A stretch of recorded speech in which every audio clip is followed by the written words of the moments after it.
we give ourselves permission to shake hands with the people next to us, behind us, and then to cross the aisle and greet people we've never met before.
For those of you who know, he lived his life with yellow pads.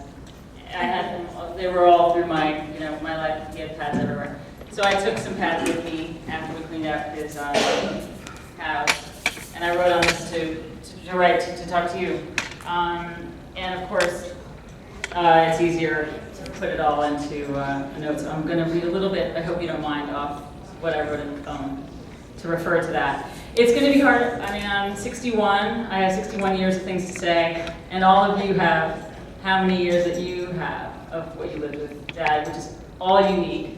And this is not, we arranged the chairs yesterday like this, and I even wish they were closer, because to me this is like a campfire. And if you feel like you can't see, move, like come over here, because Sam will be recording. And there's no, don't worry, get up, do what you need to do. It's a campfire setting, really. So I'm going to be shortly passing this around because stories are what made Dad who he was. He loved nothing better than hearing your story, sharing his sometimes, but he had so much time for story. And the more we share today, the more we give each other to take home, to bind us to now going forward in not just memory, but a living understanding of what it is to be in community together. So, David Block, keep it down. This is the authority that I get right now, is to basically share this. I'm going to bring this to make you talk. Everybody, don't be shy, please. Really important to be able to share. I mean, I'm not a natural speaker, but I knew this was necessary to pull this together, so I hope you all feel the same, where, you can have and say what you want to say. And this is also not a precious ceremony. So if there's a joke or a ribbon you need to give to old, Blue Eyes, please do it, because we all know him well. I mean, there's also nothing to protect anymore, except for the joy of memory.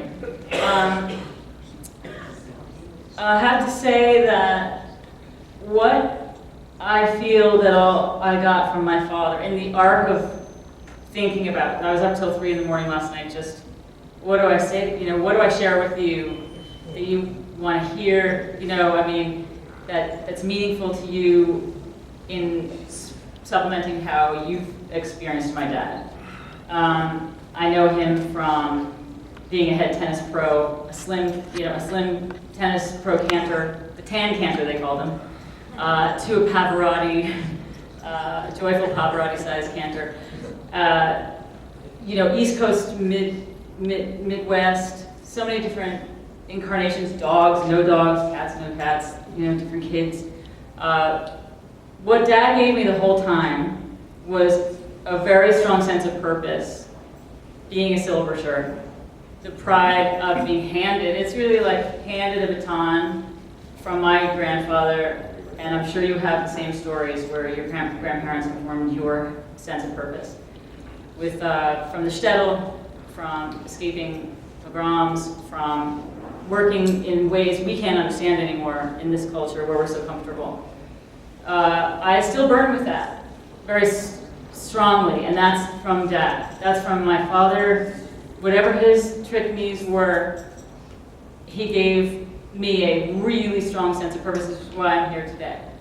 I also have, my daughter, who, my one child scout, who's 20. She's studying in London, film in London. And she's a singer. She's been a singer all her life. And she has her father's presence, stage presence, grandfather's stage presence, where she transports you. She goes somewhere else. It's just natural to her. And I love that about both Dad and Scout. But she has that understanding of being a Silbersher as well. And it's not, I don't require it, she just feels it. It's a flame. And I think that's what Dad stood for. He had a flame, a purpose and meaning, and he was able to channel the ages of being a Jew. What does it mean to be a Jew? It means a sense of purpose, a sense of belonging, a sense of there's a radiant feeling, a resonance in you that you can't explain, but we have it right now. This is what it is. We're all together feeling this. So that's what he gave me, and that's bigger than sort of anything. He also, he was a flawed man. He was a man. He was not just, a giant as a spiritualist and a leader for so many reasons. He created so much good and did so much for so many people, thousands of people. He buried thousands of people. He married thousands of people. He sat in counseling. He listened. He never didn't have time for you. It was like he didn't have 24 hours in a day. He had 100,000, right? And I never called him when he didn't say, I can't talk now. And how is that possible for a man so busy? But that's who he was. His shortcoming was not being able to apply that necessarily to his nuclear reality. And so in that way, we reflect the truth of that. And the thing that's beautiful about Dad is that he could listen about it when we try to talk into it, because exploring truth is, whether we get there or not, was something he respected and something we desperately need in our culture right now. So I love that he taught me that. I love that he gave me that burning sense of wanting to understand what the truth is and trying to make sure that we find people we can do that with, and we never apologize for that journey. There's something somebody made. I don't know who made this. Please put your hand up if you know. Maybe Jill Fine knows. There's this wonderful book. Do you know who made this? I think it says in the inside. Maybe. So The Children of Kol Ami, 2011. It's Dad's retirement reception. I think it's the third retirement. He can never quit. But on the front, it says, find a teacher to challenge your answers. Acquire a friend to challenge your questions. Allow everyone the room to doubt and the ability to challenge opinions, even your own. Perkel Avot, is that Talmud? Not sure what portion that would be from, but I found that to be super beautiful because it's about never settling and always exploring and wanting to understand. So with that, and we'll come back to some of the other meanings of things, but with that, I'd like to pass this around because I'm here for you. I came to Kansas City to be with you and this congregation. 40 years of what Dad created. Everything and anything that you have to say is beautiful. And it will be a contribution. It will be respect for Dad if you could share it. So Larry Gelb. Is Larry Gelb here? Yeah. Fantastic. Okay, so respecting our elders, we start. Larry, you're 94? You're 94. 94. Okay, so Larry gets to go first because the elders are the powerhouses in this room. Sit here and do it? Yes. I'll hold the microphone.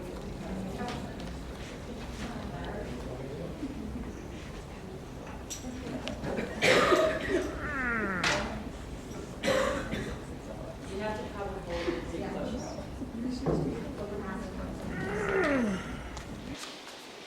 I think it was on Paul's 85th birthday celebration that I opened my remarks with something like this.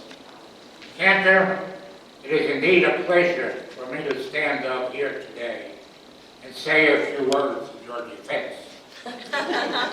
The congregation is looking for a rabbi. These are the words we hear. He or she should have the ability to listen, to understand, Have a good heart. Be caring. Be a teacher. A storyteller. Be knowledgeable. Be warm. And be friendly. That would describe Rabbi Paul Silbersher to a T. But after years of discussions, presentations, arguments, and more, Paul was still fighting with the powers that be to be recognized as a rabbi.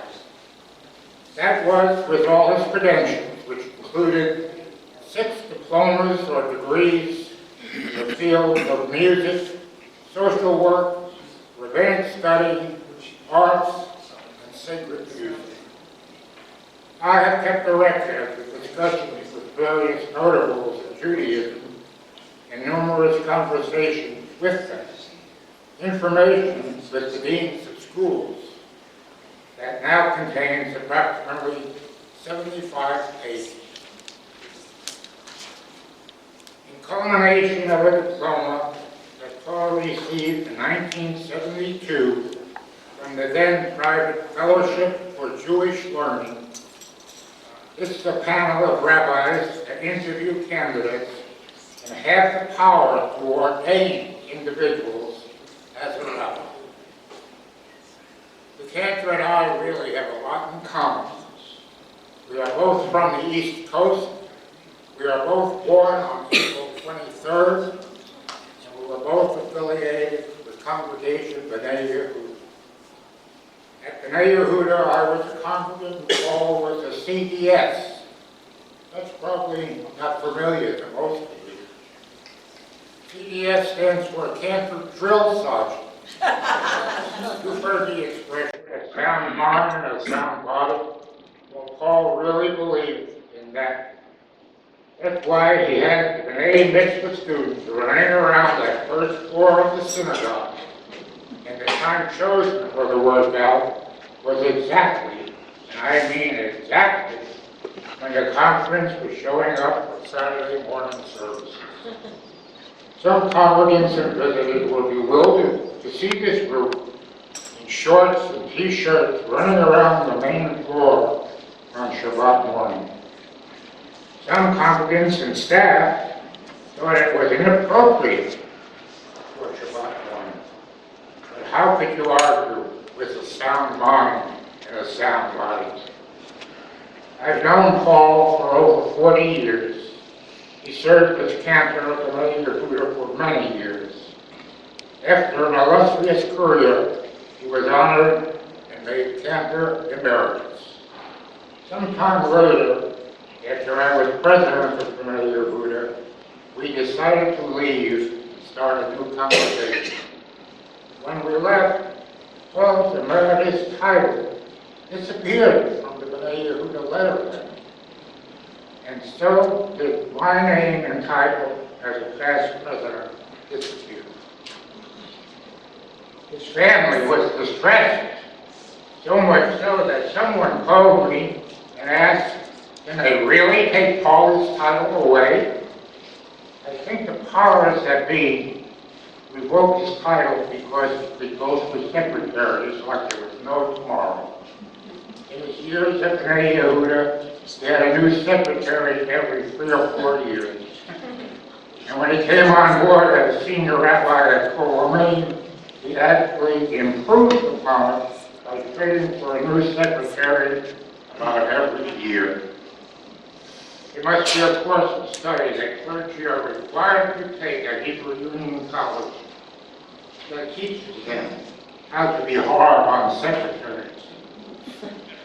Our esteemed spiritual leader also had a few crazy acts. On the Shabbat around the 4th of July, those of you who attended know what that was. If you remember, he reads the Declaration of Independence. From the beginning, when in the course of human events, we mutually pledge to each other our lives, our fortune, and our sacred honor. Needless to say, that's the whole blooming thing. At that time, there was a such exodus for the rest of us. We had a technique for coming up with quotes and for a few months repeating them, and then he came up with a new one. Let's see if you were paying attention and can fill in the blanks.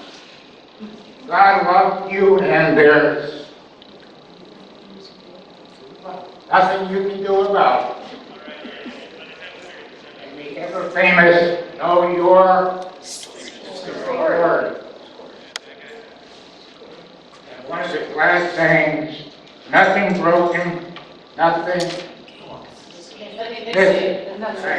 missing, nothing broken. I'm probably speaking out of order now, but I would like to relate a happening at a board meeting. The Cantor had been asked to give a devout Torah at the beginning of this meeting. When asked to do so by the president, he proudly stood up, went to the microphone, and in a strong voice said, "A couple of weeks ago, I had my voice insured by Lloyd's of London for $500,000. Silence came over the board. Suddenly a voice from the back of the room said, "So what did you do with the money?" Mother Teresa said, "Few of us can do great things, but all of us can do small things with great love. We are the supporting cast at a great ongoing drama, and it is our privilege to be part of it." Needless to say, she could have been speaking of Rabbi